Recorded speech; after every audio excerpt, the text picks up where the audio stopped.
So I sort of head up metrics in the model hospital, and Hywell is sort of lead analyst within the team and has been on the project a lot longer than I have. Okay. And I was going to say a bit about the review and the way in which the review was conducted and give you a bit of a background to that and the way that Lord Carter visited lots of different trusts. I was going to talk a bit about the recommendations, not all of them because you can see them if you read the report, but specifically looking at the metrics, the ones we have about metrics. Hywell was going to be talking a bit about some of the more specific stuff around the weighted activity unit and the cost per weighted activity unit and how we break that down, and then to talk about how we see patient level costing as really helping us in our work going forward. So then I was going to talk to you about the model hospital, which is the key project that I'm pushing forward at the moment, which is all about benchmarking between hospitals at a kind of higher level than the benchmarking tool that you've been discussing so far today. And then also about the single integrated performance framework, which is the idea as to how that will be used both at the centre and in trusts to give a single view of how trusts are doing kind of across the board. The first thing I was going to say about the review is that it's absolutely nothing at all like the sort of piece of work that I would have done when I was an economist in strategy unit in the DH or when I worked at the King's Fund. So what I would have done was to go away and read lots of literature and published stuff about the NHS, and then I would have gathered together sort of HES data or all that kind of out-of-date but cleansed data that we have on the NHS and done some analysis of that, which would be about 2 years out of date by the time you then published a study, and people in trusts would have looked at it and thought, oh, that doesn't really relate very strongly to me. I did lots of that kind of work, some of which came your way and you probably didn't look at it. So this review was done in a completely different way, and as I say, I only came into it quite late. And Lord Carter's approach was that he wanted to actually go out and talk to lots and lots of trusts across the system and actually find out, and find out from them. So Lord Carter took a different approach. He wanted to actually go and talk to trusts and find out what productivity meant to them. So he went out, made contact initially with a cohort of 22 trusts. I don't know if anyone in the room's from those cohort trusts, but some.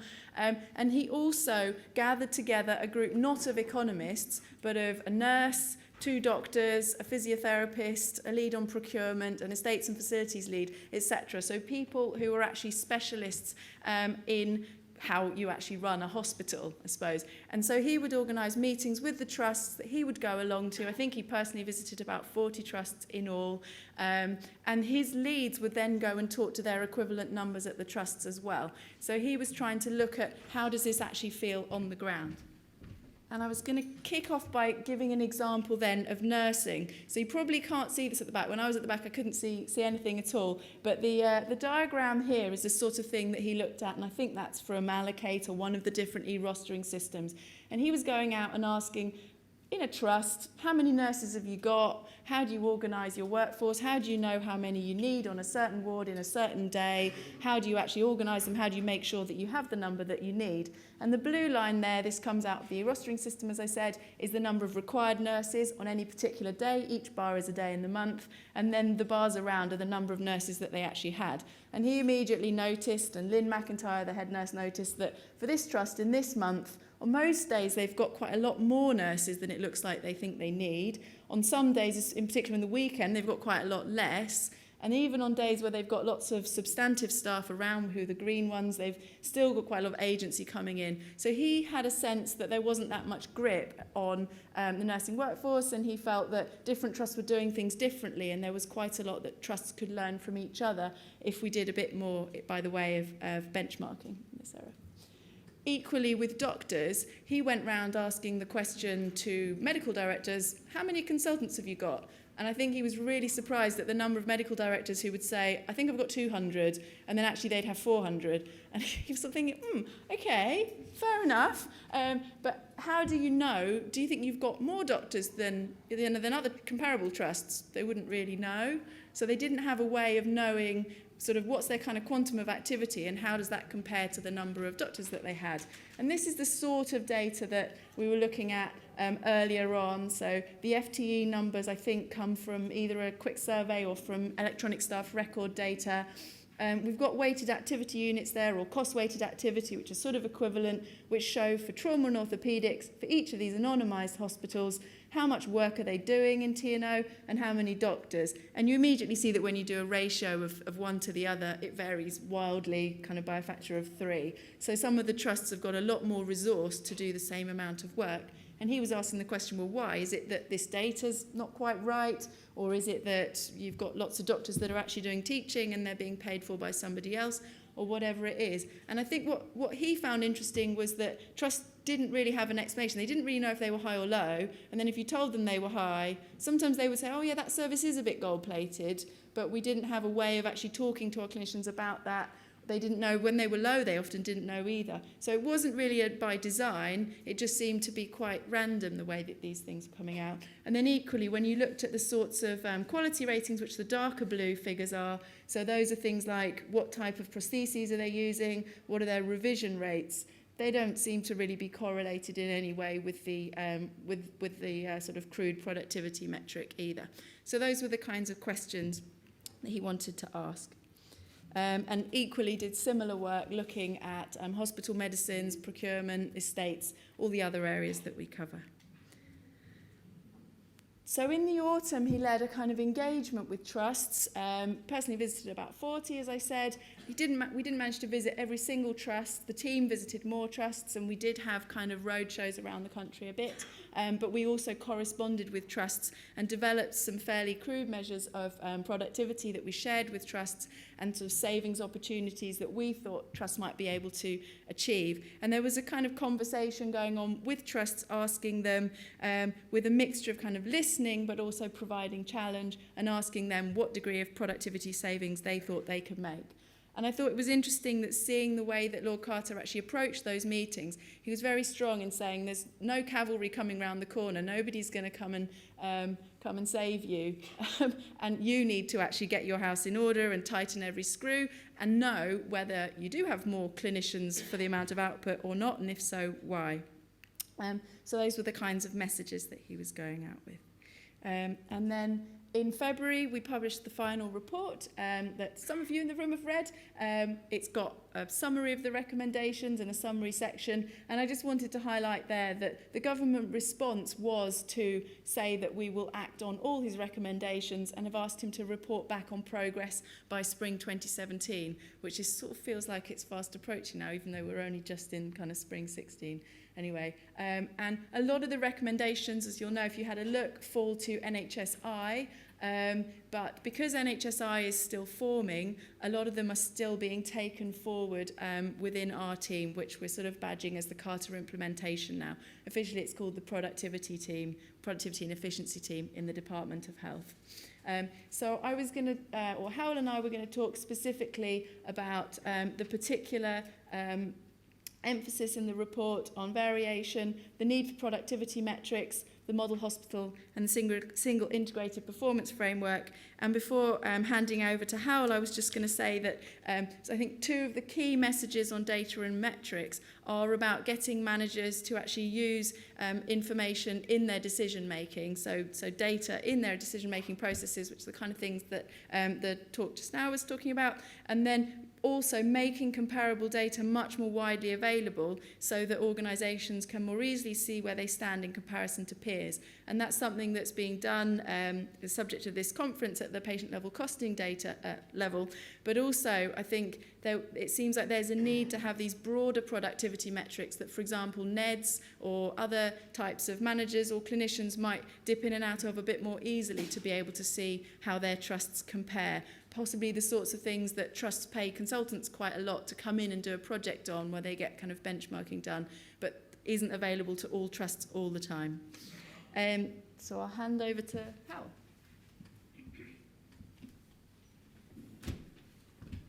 We thought it might be sort of useful just to sort of give a bit of an introduction and a bit of background on the WOW approach, because I keep getting asked, what's the WOW and why do you have a WOW and how do we use the WOW and things like this.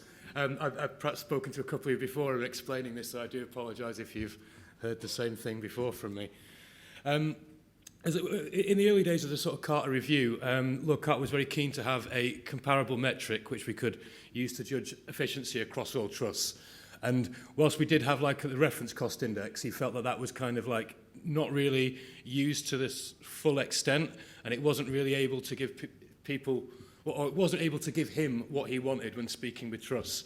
And he was very keen on some things like the sort of adjusted admission measure in America, and there's a similar sort of weighted activity unit used in Australia, where you can go into trust and talk about, well, you do an equivalent of 10,000 of these units, and each one on average will cost X amount, and you're spending Y compared to X. So that's the sort of way he wanted to talk about it. We've not deviated massively from what is collected through reference costs, and really there's almost like a presentational twist on the end, which is to put it into WOWs. And what the WOW represents is like a value of clinical output that's equivalent to about £3,500, £3,500 being about the cost of an elective admission. So the idea of this is we can stack up all the different types of work a trust is doing, weighted by the cost, and give a comparable metric. And it doesn't matter whether that trust is doing, mostly inpatients compared to a trust that were to be doing mostly outpatients, should there be such a thing, not that there is. These things can be stacked up and compared using a similar kind of like unit to say the volume of activity can be measured in a similar way. One WOW, although it's couched in terms of sort of £3,500, which relates to a typical elective inpatient admission, it doesn't just cover inpatient activity, which is one thing people seem to sort of get a little bit confused about and think, well, how does this relate to our outpatient work or to our, direct access pathology or something? But everything's just weighted up based on the cost into these units. So whilst one WOW would represent one typical elective inpatient admission, it would be about 6 episodes of chemotherapy, or about 30 outpatient appointments, or about sort of 1,300 direct access pathology tests. All those things stacked up equate to about £3,500 worth of activity, which is one WOW.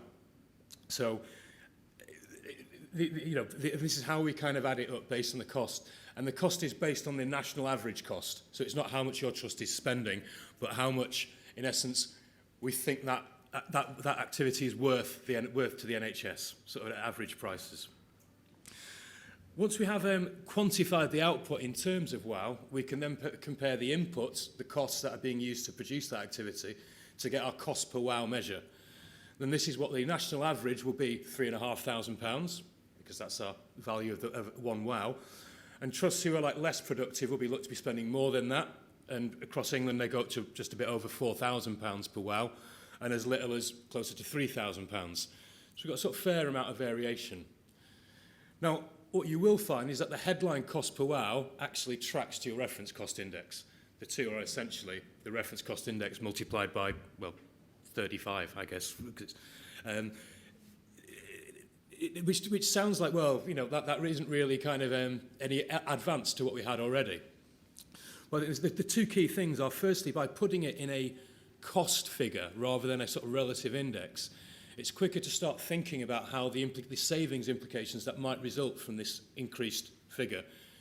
And secondly, where the real sort of move forward with the cost per WOW approaches is to actually start to break that down in the constituent parts of the cost, which I'll come on to in a moment. So if you've read the Carter report, you'll see a number of sort of charts that kind of look very much like this, showing the cost per WOW broken down in various ways. This is just the headline cost per WOW, ranging from sort of 3,000 to 4,000 or so. And what we're finding is that at this level, across all costs, there's about sort of 20% variation between the top and the bottom. And as we start to dig down into different areas of spend, we see that variation kind of increasing. And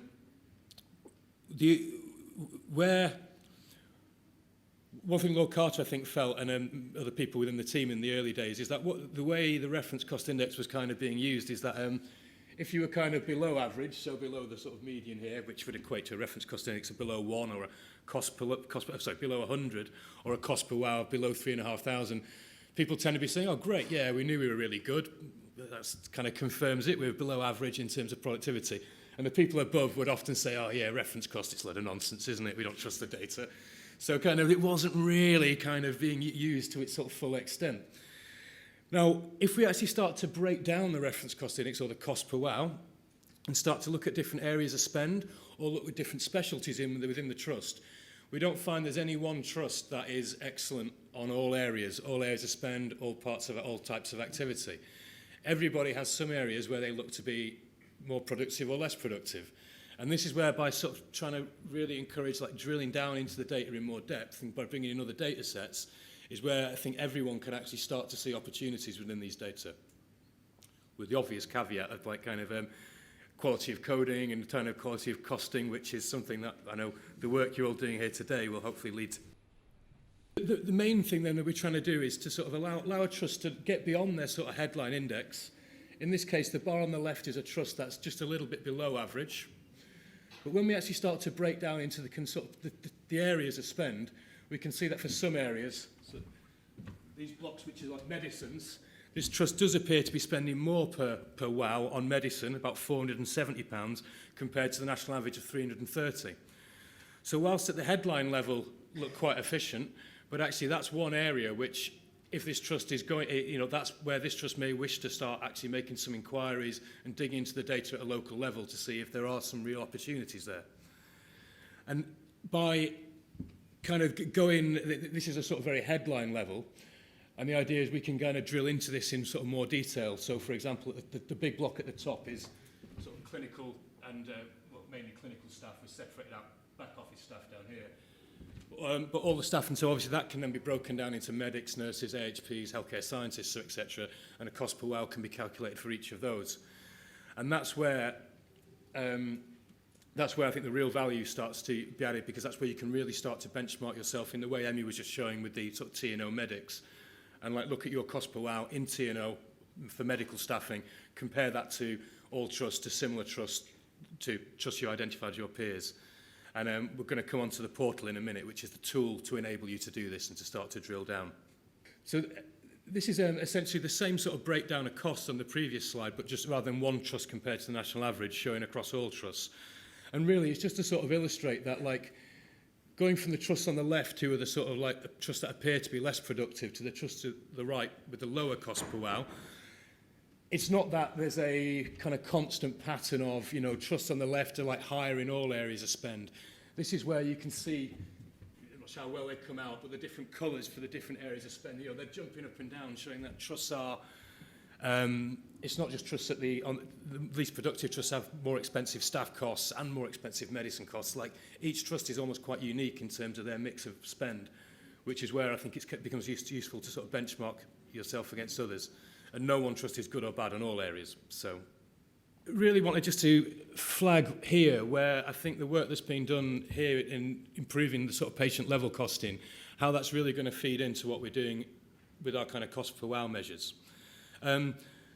Firstly, as I'm sure you'll all acknowledge, like where reference costs, which is where we're building a lot of our clinical output, is coming from, where they're built on patient level costing, we feel we're giving more accurate reference costs at that level, because you're better able to assign your costs locally, and therefore our national costs are kind of more accurate. So there's just a general, this leads to better costing and better reporting of costs. Secondly, where we really struggle at the minute is we can get output from reference costs, we get some idea of the input, but we have no real idea of how each unit of activity, how that's made up in terms of a breakdown in terms of pay or non-pay, medicines, things like this. So what we're having to do at the minute is bringing data from other data sets, like the accounts, like the ESR, and there's a quite large assumption that, for example, your spend on medicines is equally spread across like various types of activity, which we know is not accurate, but at the minute the data sets don't allow us to do anything better. Now, there's something we can get from like the PLIX information that's already collected to sort of better apportion costs, but because the coverage of that isn't complete at this stage, we can't use that to kind of devise a set of national metrics to, say, drive the model hospital. So where we're really excited with the information that's going to be coming back, as reference costs start to be built from patient level costing, is to be able to get a more detailed breakdown at HRG level and see better how the spend goes across different areas of activity. And the third area where we're really interested in where we think we're going to improve what we do as a result of this work is by better matching outputs to inputs. Because at the minute, we can see, we can break down the clinical output into, for example, by specialty or by elective, non-elective, by sort of setting and this kind of thing.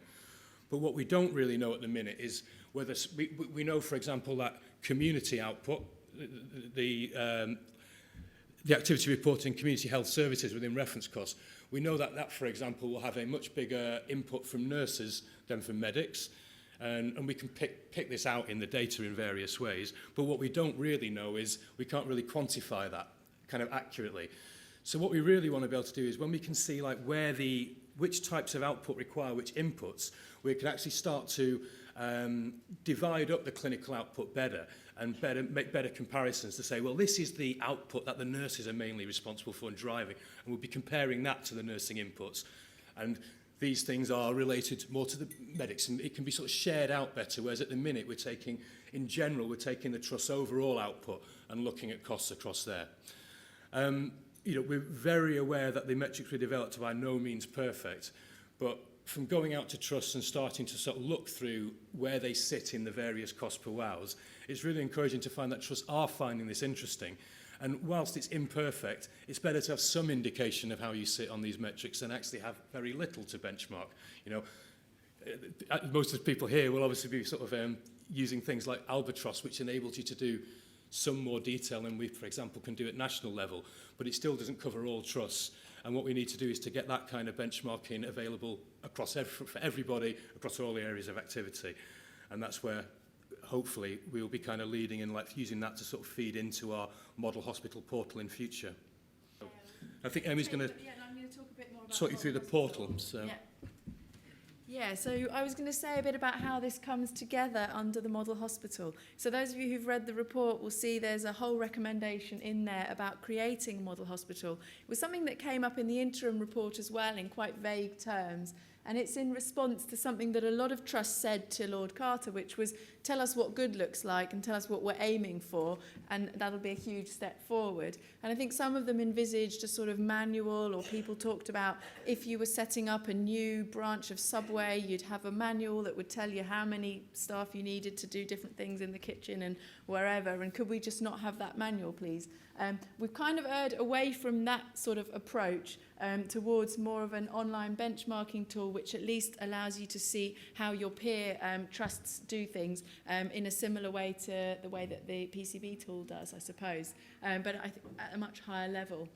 We're trying to cut across everything that a hospital does, and we're looking at it from 4 different angles. So one is from the board level, one is at the specialty level, one is at the level of what we call functional areas, which some of them are kind of more clinical, like the ones at the top. If I was able to scroll down, I think this has been cropped, there are ones about finance and admin and back office and estates under there as well.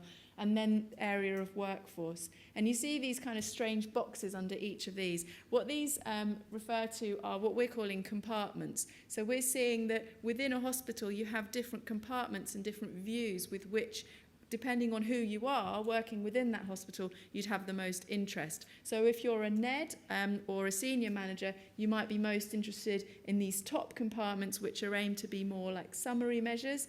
And if you're at the more practical end of things, you'd be looking, say, at a particular specialty or a particular functional area, or specifically at workforce, say, if you're a medical director. And when you click into one of these, what you get is a host of information that has kind of targeted case studies and good practice guides. But you'll also be able to have a set of metrics that allow you to identify how you're performing in relation to relevant peer hospitals and areas where there is unwarranted variation, so that you might be able to realise productivity gains or opportunities. We've built in functionality for you to be able to select peers, which is also similar to PCB. At the moment, it's sort of limited to 7 to 10 peers. And the peers are specific to that compartment. So you can have a different set of comparable trusts in trauma and orthopaedics to in A&E, etc.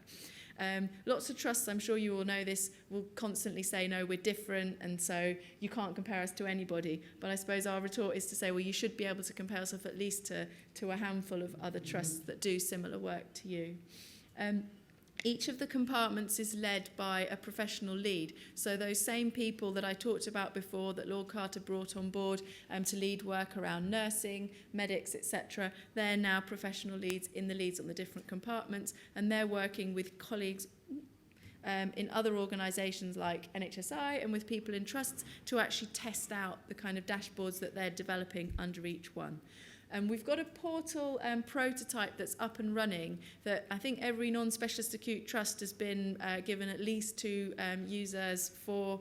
It's a kind of prototype version. It runs, you need a kind of a login, which is your email, and then a password that's generated by the system. We're developing it in a quite iterative way, so we're just launching new material as it goes. We are sometimes finding errors and things. We've only got one software person, and then we've got Hywell and a couple of other people doing the analytics, so it's all a little bit, basic, but we felt that it was much better to actually get something out into the system and get feedback on it rather than to sit in Whitehall and kind of develop a big manual as to what we were going to produce. So it's an in-house thing. So far, over 200 people in the NHS have logged in, and trusts want to see more ASAP. And the aim, as set out in the Carter Review, is that we will have the full model hospital developed by April 2017. At our current rate of putting new material on there, we won't get there, but we're hoping to speed up once this is really taken on by NHSI, which is the aim. So this will eventually be owned by NHSI. So just to give you an idea of what it currently looks like, at the moment we've got a couple of kind of draft dashboards on there, and something that Trusts found really frustrating about the report was that it had all those grey bar charts with all the trusts lined up, and you didn't know which one was you, similarly to what Hywell just showed. And so this actually allows you to see which trust is you. So I'll go through. This is just a sort of trust overview level dashboard that just shows some of the key metrics. And we felt it was important to put things on there that are not metrics, like operating expenditure and income, just so that you, if you're sitting in the trust, can see what data we've got for you to see if it's right, essentially. And this is kind of the base data that we've been using. The ones where the bar is green-red are more things where, it actually is good to be low or high, I suppose. So things like surplus and deficit, which are also things that are already out there. But then things like the cost per wow is on this view. In other views, you've got pay cost per wow, which is then broken down into different areas, and non-pay cost per wow similarly. And then when you click on the chart graph, you get a kind of bar chart like this, which is helpfully not grey anymore. It's divided into quartiles of the different shades of red and green. You can see your own trusts. This is suitably anonymised. We don't know who that is, who is a bit above average on medical staff cost per wow.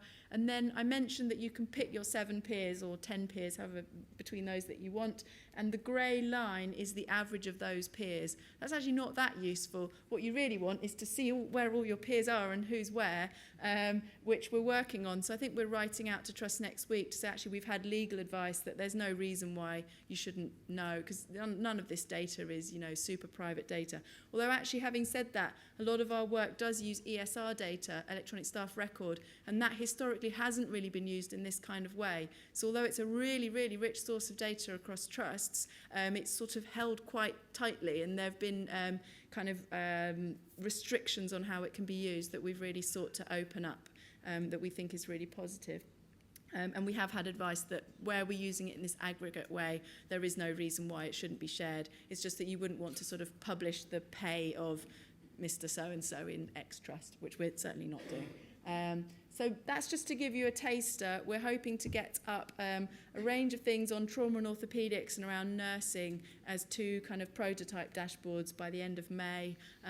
We're working quite furiously on that and trying to solve issues with NJR, etc., about data sharing that are all very boring. But all those kinds of things that come in. So then the other use of this comes from another plea that a lot of trusts made to Lord Carter, which was to say that they're always being asked by different bodies for different bits of data at different times that are all actually quite similar, but in slightly different formats, and that's really, really draining on their resources. And also they're being judged by these different organisations like CQC, now NHSI, but previously Monitor and the TDA, then NHS England and commissioners on different criteria, and that each of the organisations sort of judges them on a different side. So the CQC more on the sort of 5 boxes, but not on money and resources, monitor more on money and resources, etc. So nobody had a kind of real balanced scorecard view of what a trust was doing and how well it was doing. And also there was this big burden of different data being sent out. And that's behind the idea of the integrated performance framework, which is another recommendation of the Carter Review, which is to say that all these organisations should actually be using one data set between them. They should all have a shared view, which is a single view of how a trust is doing, and they should have transparency about that between those organisations at the centre, commissioners and trusts.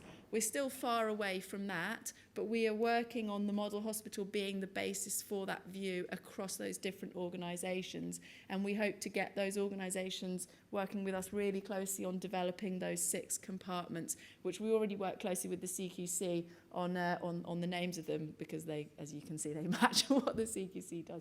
I mean, so we've had a bit of back and forth with them already and are hoping to get there. And the idea is that because it's coherent and timely and comprehensive, it'll meet the needs of these several different organisations and reduce burden on individual trusts.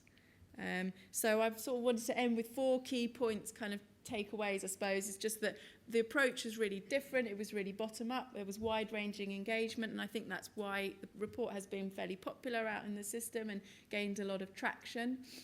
I think Lord Carter has this big fear of dusty reports that sit on shelves, and he's really hoping that it won't be one of those. I don't think many people would have printed it, so it shouldn't be on shelves, but dusty somewhere, hopefully not. There's an importance of knowing what good looks like that kind of runs through as a thread. Our key productivity measure is the cost per wow and the breakdown of the cost per wow, which Hywell talked us through, and then the model hospital being this nationally available information system. So those are sort of the 4 key things that we've talked about, and really happy to discuss and take questions from the floor.